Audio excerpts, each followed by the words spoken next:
আজকের রেসিপি কাঁকরোল দিয়ে। আসসালামু আলাইকুম।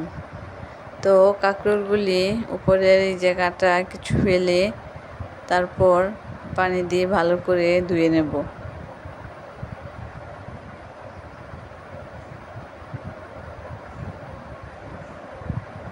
ভালো করে ধুয়ে তারপর চিকন চিকন করে কেটে নেব।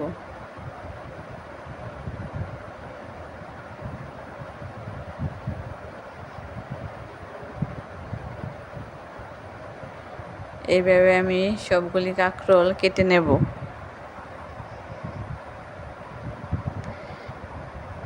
কেটে আবার আমি একটু ধুয়ে নেব। কিছু বিচি আছে, সবাই তো বিচি পছন্দ করে না, তাই আবার ধুয়ে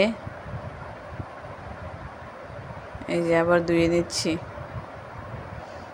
এখন একটি মাটির চুলায় আগুন দিয়ে একটি কড়াই বসিয়ে দেব।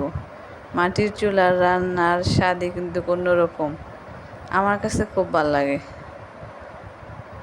তেল দিয়ে দেব পেঁয়াজ, রসুন, কাঁচামরিচ, নেড়ে চেড়ে কিছুক্ষণ ভেজে নেব। তারপর দিয়ে দেব চেপা শুটকি, ধুয়ে রাখা চেপা শুটকি কিছুক্ষণ নেড়ে চেড়ে তারপর হলুদের গুঁড়া, মরিচের গুঁড়া, লবণ, একটু পানি দিয়ে ভালো করে কষিয়ে তারপর দিয়ে দেব কাঁকরোলগুলি।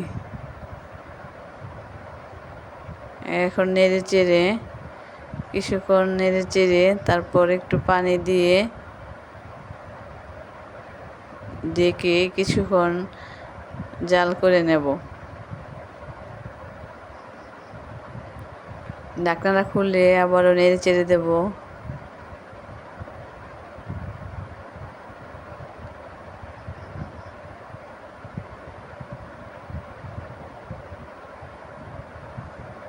এই যে হয়ে গেছে চেপা শুটকি দিয়ে কাঁকরোল।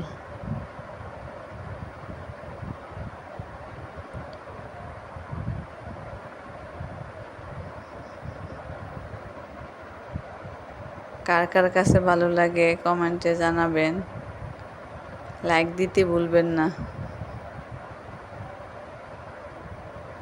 এই যে খেতেও অনেক মজা হয়েছিল।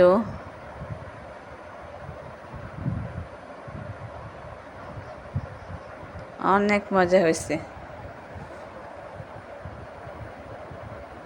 আল্লাহ হাফেজ।